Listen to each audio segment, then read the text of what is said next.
एक ब्राह्मण यात्रा करते करते एक नगर से गुजर रहा था। उसने वहां बड़े बड़े महल और ऊंची इमारतें देखी। उसने सोचा कि यहाँ भिक्षा मांगूंगा, लेकिन किसी ने उसे 2 मुट्ठी अनाज भी नहीं दिया। दोपहर हो गई और ब्राह्मण भूखा रह गया। वह दुखी होकर अपने भाग्य को कोसने लगा। कैसा मेरा दुर्भाग्य है, इतने बड़े नगर में मुझे 2 मुट्ठी अनाज भी नहीं मिला, रोटी बनाने के लिए आटा तक नहीं मिला। तभी एक सिद्ध संत की नजर उस पर पड़ी। उन्होंने ब्राह्मण की शिकायत सुनी। संत बहुत ज्ञानी थे। उन्होंने कहा, ब्राह्मण, तुम मनुष्यों से भिक्षा मांगो, पशु क्या जाने भिक्षा देना। ब्राह्मण हैरान हुआ और बोला, महात्मा, मैंने तो इन बड़े महलों में रहने वाले मनुष्यों से ही भिक्षा मांगी। संत बोले, नहीं ब्राह्मण, वे बाहर से मनुष्य दिखते हैं पर अंदर से नहीं। वे पिछले जन्म के हिसाब से जी रहे हैं। कोई शेर की योनि से आया, कोई कुत्ते की, कोई हिरण की, तो कोई गाय की। शरीर उनका मनुष्य का है पर मन में मनुष्यता नहीं आई। जब तक मनुष्यता नहीं आती तब तक दूसरों का दुख नहीं समझ आता। उन्हें नहीं पता कि हर इंसान में वही आत्मा है। तुमने पशुओं से भिक्षा मांगी थी। ब्राह्मण उदास था। संत ने कहा, देखो, मैं तुम्हें एक मंत्रित किया हुआ धागा देता हूँ, इसे बांधकर फिर भिक्षा मांगो और देखो क्या होता है। ब्राह्मण ने धागा बांधा और फिर उसी जगह गया। उसने गौर से देखा तो सचमुच लोग कुत्ता, बिल्ली या बाघ जैसे दिखे। शरीर मनुष्य का था पर व्यवहार पशुओं जैसा था। थोड़ा आगे बढ़ा तो एक मोची जूते सिल रहा था। ब्राह्मण ने उसे देखा तो उसमें मनुष्यता नजर आई। उसने मोची से कहा, भाई, तेरा काम छोटा है, मैं ब्राह्मण हूँ और भूखा हूँ, तेरे हाथ का नहीं खाऊंगा, पर तुझमें मनुष्यता दिखी इसलिए मांगता हूँ। मोची की आंखों से आंसू गिरने लगे। वह बोला, प्रभु, आप भूखे हैं, इतनी देर कहाँ थे?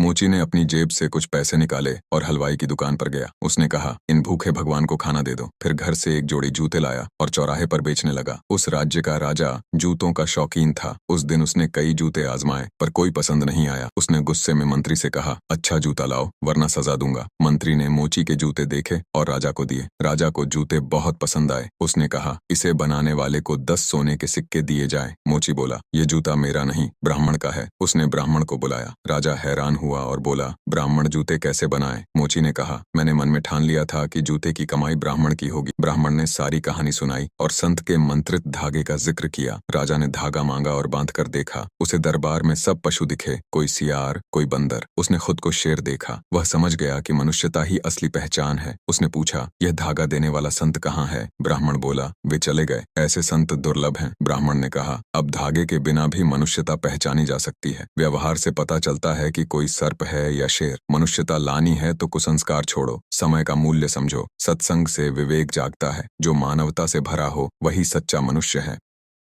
दोस्तों, कमेंट में जय मां अन्नपूर्णा जरूर लिखें। दोस्तों, वीडियो अच्छी लगी तो लाइक और कमेंट करके चैनल को जरूर सब्सक्राइब कर देना। आपका बहुत बहुत धन्यवाद।